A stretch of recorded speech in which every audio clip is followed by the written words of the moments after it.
नमस्कार मित्रांनो, नर्सिंग एक ईश्वर सेवा मी आरोग्यदूत या चॅनलमध्ये मी अक्षय तुम्हा सर्वांचं मनापासून स्वागत करते. मित्रांनो, तुम्ही जर आता माझ्या चॅनलवर नवीन आले असाल तर चॅनलला सबस्क्राईब करा, व्हिडिओला लाईक करा आणि शेअर करायला विसरू नका.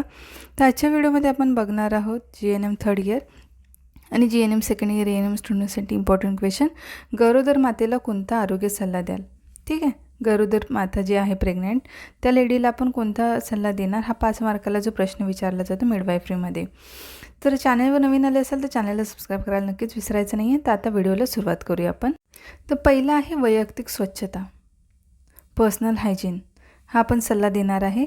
त्याच्यामध्ये एक येतं अंघोळ. अंघोळ इम्पॉर्टंट आहे गरोदरपणात. तर गरोदर स्त्रीने रोजच्या रोज अंघोळ करणे आवश्यक आहे. का आहे तर गरोदरपणात तेलगंती घर्मगंती ज्या आहेत ते जास्त प्रमाणात कार्यरत असल्यामुळे जास्त घाम येतो आणि अंग देखील जास्त तेलकट होते. म्हणून अंघोळीला गेले असता तिथे पाय घसरून पडणार नाही किंवा तोल जाऊन पडणार नाही याची खबरदारी घ्यावी. अंघोळ करताना मान आहे, कान आहे, काक आहे, जांघ आहे, बाह्य जननेंद्रिय याची काळजीपूर्वक स्वच्छता करायची आहे. गरोदरपणात अंगावर थोडेसे पांढरे जाणे, स्तनातून चिकटस्राव बाहेर येणे यामुळे भरपूर घामामुळे कुबट वास अंघोळीमुळे नाहीसा होतो. म्हणजे काय तर गरोदरपणात अंघोळ करणे, वैयक्तिक स्वच्छता सांगायची. तर वैयक्तिक स्वच्छतेमध्ये पहिले ते अंघोळमध्ये अंघोळ करताना काक, बाह्य जननेंद्रिय, त्याच्यानंतर मान, ठीक आहे, त्याच्यानंतर ब्रेस्ट याची स्वच्छता घ्यायची आहे. आणि काय होतं घामामुळे जो म्हणजे घाम येतो शरीराला तो किंवा त्या घामामुळे कुबट वास येतो, तो अंघोळ केल्याने काय होतं नाहीसा होतो. त्याच्यानंतर अंघोळीच्या वेळी स्तनांची विशेष काळजी म्हणजे ब्रेस्टची विशेष काळजी घेणे महत्त्वाचे आहे. विशेष करून पहिलीटणी करणे जी प्रायमरी असते तिला, जी पहिल्यांदाच प्रेग्नेंट असते तिला पहिलीट करण्याने अंघोळ करताना स्तनांची स्वच्छता जास्त काळजीपूर्वक करावी. स्तनाग्रे चिमटीत धरून बाहेर निपल्स जे आहेत ते काय करायचे तर बाहेर ओढायचे. 16 आठवड्यामधून एखाद्या आठवड्यानंतर त्यामध्ये एखादा थेंब दूध बाहेर पिऊन काढावे. त्यामुळे काय होतात स्तनाग्रे जे निपल्स आहेत ते टोकदार होतात व दूधवाहिन्या ज्या दुग्धवाहिन्या असतात ते मोकळ्या होतात. स्तनाग्रामध्ये अस्वाभाविकता उदाहरणार्थ स्तनाग्रे जे निपल्स आहेत ते आत ओढली जाणे, स्तनाग्नी चिरटणे म्हणजे निप्पल्स आहेत ते क्रॅक होणे हे टाळले जाते. आणि बाळंतपणानंतर बाळाला दूध पिण्यामध्ये काही अडथळा येत नाही. जर ब्रेस्टची व्यवस्थित गरोदर असताना जर केअर केली तर काय होतं सांगा, तर काय होतं तर ते क्रॅक्स निप्पल्स अथवा आतमध्ये ओढली जाणे तर हे टाळता येतं. त्याच्यामुळे ब्रेस्टची काळजी घेणं गरजेचं आहे. त्याच्यानंतर कपड्यांची कशी काळजी घ्यायची तर दररोज अंघोळीनंतर स्वच्छ कपडे घालावेत. गरोदरपणात स्वच्छ सैल आणि सुती आपल्याला आरामदायी वाटेल असेच कपडे वापरायचे आहेत. त्याच्यानंतर आहे दातांची काळजी. झोपून उठल्यानंतर सकाळी दात घासून तोंड स्वच्छ धुवावे. रात्री झोपताना देखील दात घासून तोंड धुवून ठेवायचं आहे. काही खाल्ल्या पिल्यानंतर खळखळून चुळा भरायच्या आहेत. दात किडले असल्यास रिड्यातून रक्त पू वगैरे येत असल्यास डॉक्टरांना दाखवून योग्य ते उपचार करून घ्यायचे आहेत. ठीक आहे. त्याच्यानंतर बाळंतपणात खूप बोलल्याने दात पडतात व हा शुद्ध गैरसमज हे तिला समजावून सांगायचं आहे.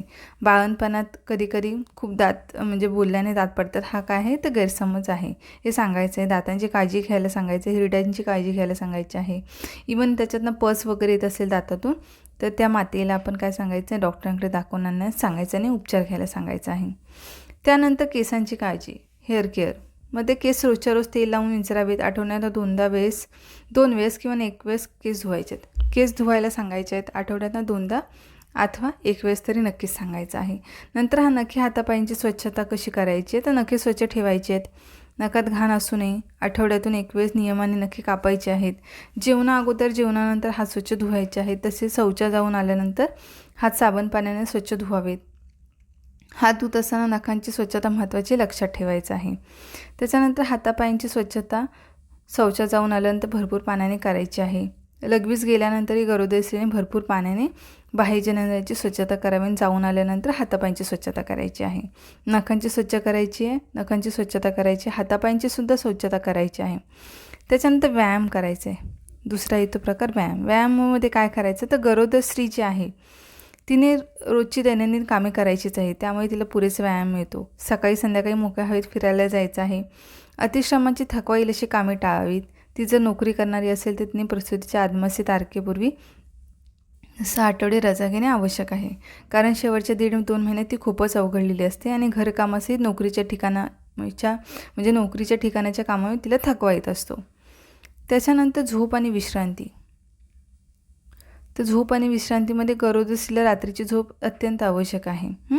गरोदर बाईने रात्री सुमारे 8 ते 9 तास झोप घ्यायची आहे. झोपण्यापूर्वी हात पाय तोंड गरम पाण्याने धुतल्यास रात्री शांत झोपेण्यास मदत होते. शेवटच्या 2 महिन्यात पोटाचा आकार खूपच वाढल्याने तिला अस्वस्थ होते. झोपताना त्रास होतो. पाठीवर झोपल्याने त्रास होत असल्यास कुशीवर झोपायला सांगायचं. तसे दुपारच्या वेळेस 1 तासभर तरी तिला विश्रांती घ्यायची. झोप लागलीच पाहिजे असे नाही, परंतु दुपारी थोडेसे पडून राहिल्याने तिला बरं वाटतं. त्याच्यानंतर आहे वाचन. वाचनमध्ये काय करायचं तर गरोदर बाईने पुस्तके वाचावीत. हे केव्हाही चांगलेच, परंतु मनावर दडपण येईल किंवा भीती वाटेल अशी पुस्तकं तिने वाचायची नाही आहेत. हलकी फुलकी मनाला आनंद वाटेल अशी पुस्तके वाचायची आहेत. त्यामुळे काय होतं, मन प्रसन्न होतं. गरोदरपणामध्ये मनातील विचारांचा, वाचनाचा, वागण्याचा आणि बोलण्याचा गर्भावर परिणाम होत असतो. गर्भ मानसिक शारीरिकदृष्ट्या निकोप म्हणजे जन्माला येण्यासाठी गरोदर स्त्रीने मन म्हणजे स्त्रीची ती जी लेडी आहे तिचं मन कसं असायला पाहिजे, मन उल्हासित व प्रसन्न ठेवायचं आहे तिने. ठीक आहे. त्यानंतर आहे बाउल मुवमेंट्स म्हणजे मलविसर्जन. तर त्याच्यामध्ये काय करायचं आहे, दररोज वेळेवर शौचास जाण्याची सवय ठेवावी. शौचास म्हणजे मोशन व्हायला पाहिजे. शौचास जाण्याचे टाळू नये, कारण वेळ टळून गेल्यास नंतर शौचास होत नाही आणि मळातील पाणी मोठे ज्या इंडस्ट्राईन आहे आतड्यापर्यंत शोषून घेतले जाते व मळ जो आहे तो कठीण व कोरडा बनतो आणि त्यामुळे त्रास खूपच होतो. गरोदरपणाच्या काळात बऱ्याच स्त्रियांना मळावरोधाचा कॉन्स्टिपेशनचा त्रास होतोच, म्हणून अशा स्त्रियांनी भरपूर पाणी प्यायचं आहे. जेवणामध्ये पालेभाज्या आणि रेशेदार यांचा समावेश करायचा. पदार्थ जे असतात त्याचं संत्री मोसंबी सारखे एखादं फळ चावून खायचं आहे किंवा सफरचंद सालीसहित खायचं, म्हणजे हमखास मोशन होतं. त्यानंतर जेवणामध्ये एकच पदार्थ नेहमी असू नये. जेवणामध्ये एकच पदार्थ असू नये. आहारात सकस चौरस असावा. एवढे करूनही जर मळावरोध म्हणजे कॉन्स्टिपेशन होत असेल तर झोपताना 1 ग्लास कोमट पाणी प्यावे व उठल्यावर 1 ग्लास कोमट पाणी प्यायचं आहे. ठीक आहे. याचा परिणाम न झाल्यास रात्री झोपताना कब्बर लहान किंवा पेल्यावर कोमट दुधाचा चमचाभर तूप घालायचं आहे. त्यामुळे मोशन साफ होते. एवढ्या तक्रार कमी न झाल्यास मात्र मग डॉक्टरांकडे जाऊन सल्ला घ्यायचा आहे. गरोदरपणात रेचक जे असतात, सिरप असतात, ते घ्यायचं टाळायचं असतं. त्याच्यानंतर प्रवास, ट्रॅव्हलिंगचं.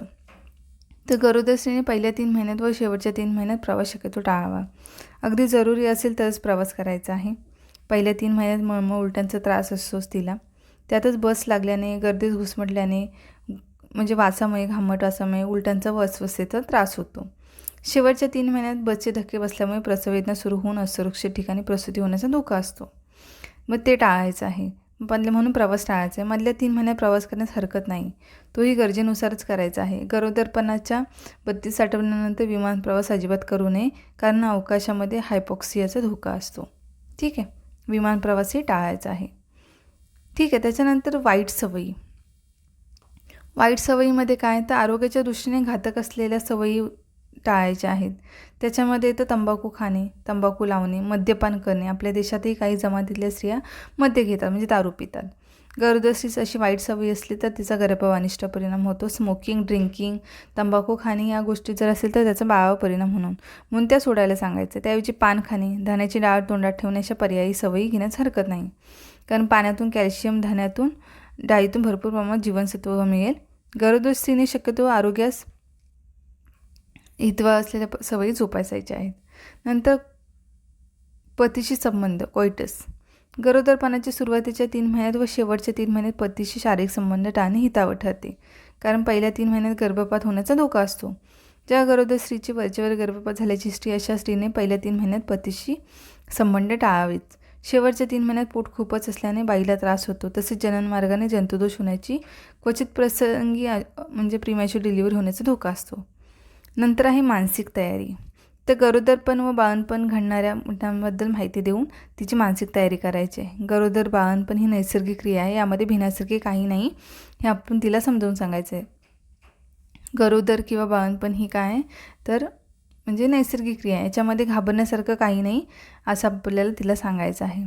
तर अशा प्रकारे तिला 9 गोष्टी ज्या समजावून सांगायच्या. मानसिक तयारी, पतीशी संबंध, ठीक आहे. त्यानंतर वाईट सवयी, प्रवास, त्याच्यानंतर आहे मलविसर्जन, वाचन, झोप, विश्रांती, व्यायाम, व्यायाम, त्याच्यानंतर नखे कापण्याची, केसांची स्वच्छता, दातांची स्वच्छता, कपडे, अंघोळ हे वैयक्तिक स्वच्छतेमध्ये तिला सांगायचं आहे. तर अशा प्रकारे गरोदर मातेला पण आरोग्य सल्ला द्यायचा आहे गरोदरपणामध्ये. तर आता तुम्हाला कळालं असेल. तर असा होता हा आजचा व्हिडिओ. लवकरच भेटू आपण पुढच्या व्हिडिओमध्ये. तोपर्यंत काळजी घ्या, मस्त राहा, स्वस्त राहा. धन्यवाद.